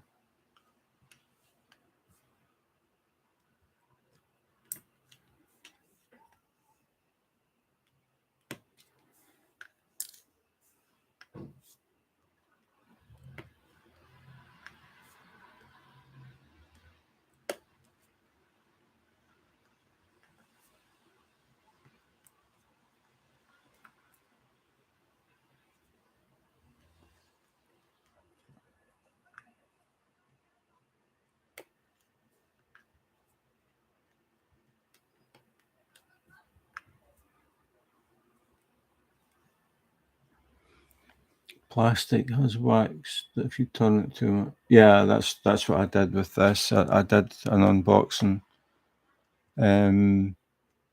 Again, I see things, but I don't open them and look at them until I actually do the video, because that way it's I'm being as honest or as real as possible. Like, I hadn't opened this, I hadn't looked at it, I had no idea how it worked, and I just tried it, and that's exactly what I did. I turned and turned and turned, and it started coming out like toothpaste, and I couldn't stop it.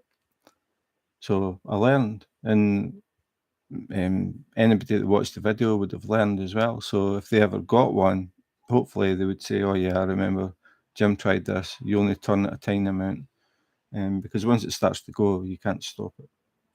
So I wasted quite a bit of wax in that one, but all I did was rolled it up and dropped it back in the pen, so it'll get used. So no big deal. But after saying that, I haven't used it since. Yeah, I don't know. It was just a curiosity thing.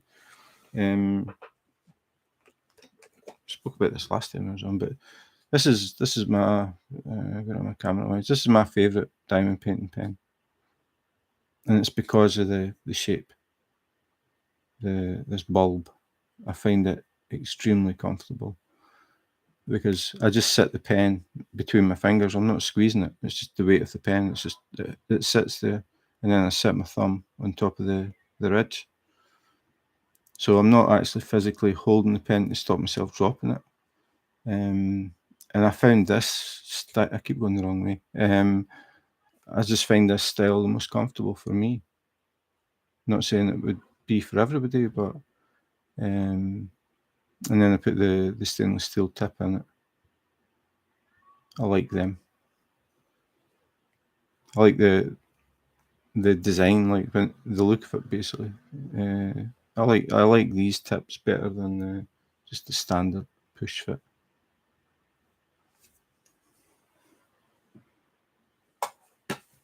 But I like to try different things just to see the pros and cons. So I've got a few ideas still to come up.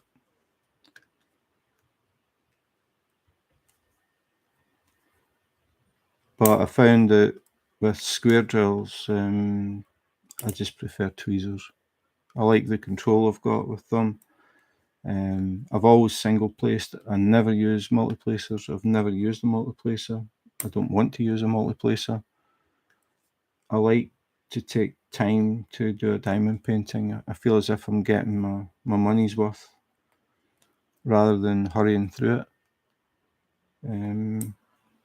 Just never been interested in multiplacers. I'll just sit in single place. I'll sit and do checkerboards no matter how big the area is because I enjoy doing it.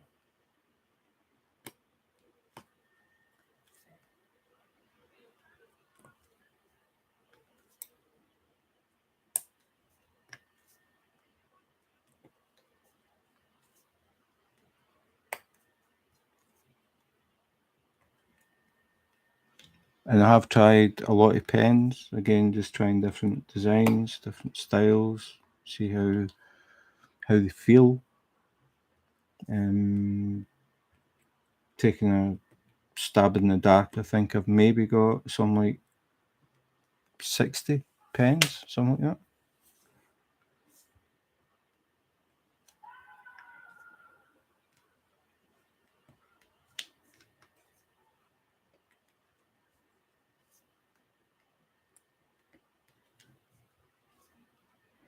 Anyway, I'm going to go, I think. White Swan's diamond painting that I finished last week was the first diamond painting I've done in a while. I've been stitching quite a bit. Ah, okay.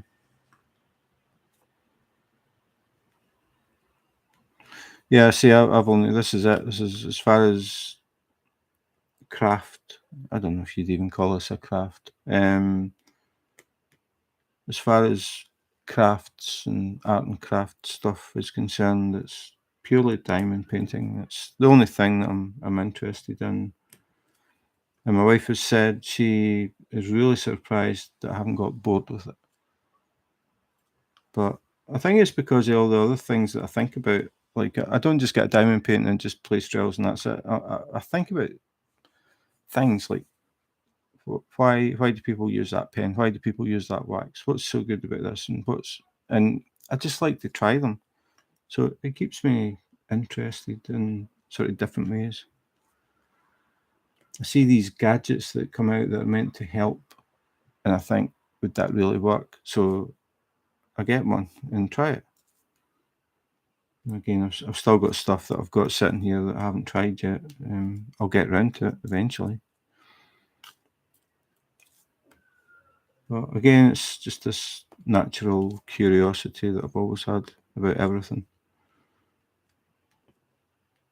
It's like a 3-year-old that always says, why? That's me. I've just never grown up.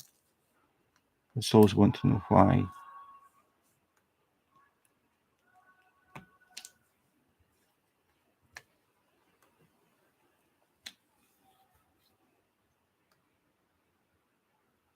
Yeah, time is always the problem.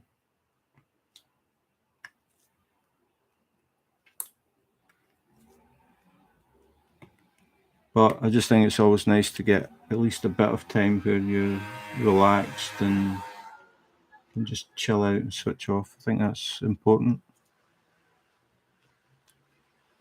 And this is definitely how I do it.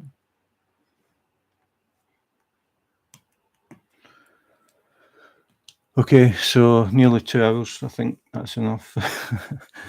But thanks for watching, and as always, thanks for dropping in and commenting. Always gives me something to think about while I'm diamond painting. It's interesting speaking to different people around the world, and sometimes we talk about anything. It's not always diamond painting. It's just whatever happens to come up in the subject.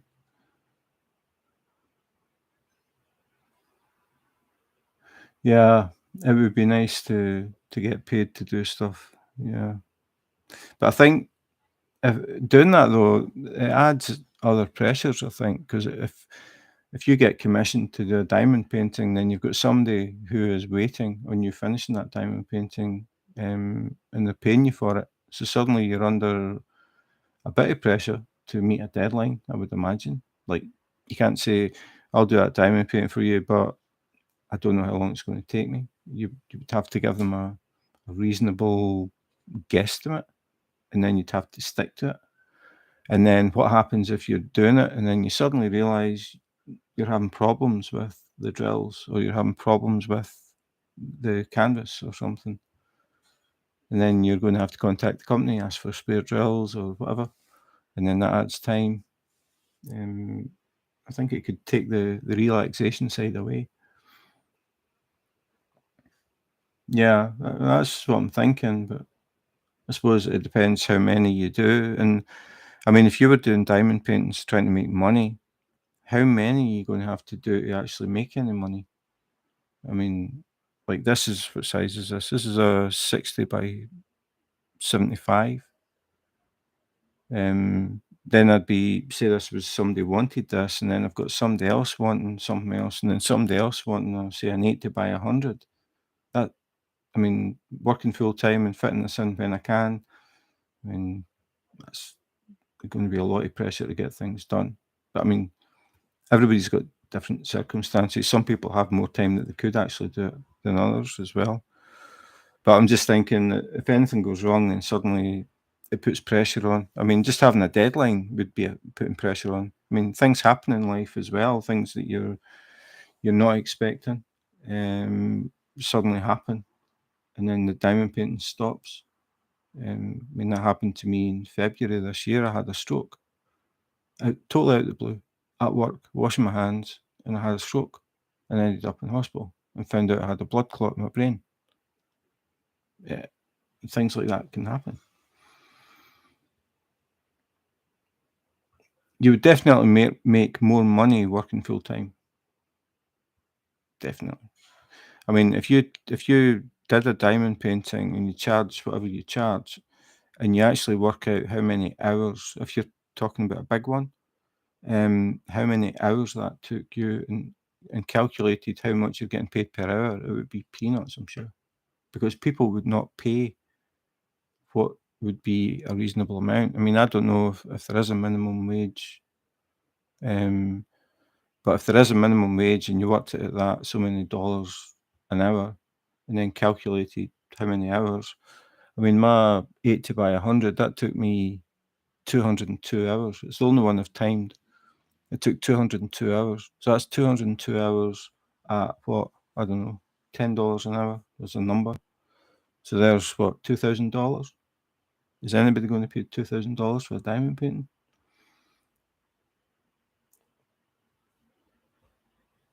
Yeah, but I think the thing is, it's getting the consistency. I mean, how often are people going to ask for a custom, or not even a custom, just how many people are going to ask for a commission? I still don't think diamond painting is that common. I mean, it isn't.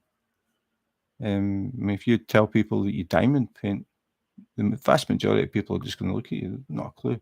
I mean, if you said you cross stitch, more people would get that, I think. But yeah, I mean, it'd be nice. It'd be nice to make money, but I think realistically, it just wouldn't work. Don't pack in your day job, basically. Anyway, I'm going to head off. It's 5:45 nearly, so dinner time for me, maybe lunchtime for other people. But thanks again. It's always interesting talking to people, and I enjoy the fact that I never know what we're going to be talking about. I don't think we've actually ever talked about making money from diamond painting before. Maybe talk about it another time when I'm not 2 hours in. But thanks for your time, and thanks for listening. Thanks for watching. Hope you had a bit of fun, and have a good weekend. So in the meantime, take care, be safe, and wash your hands.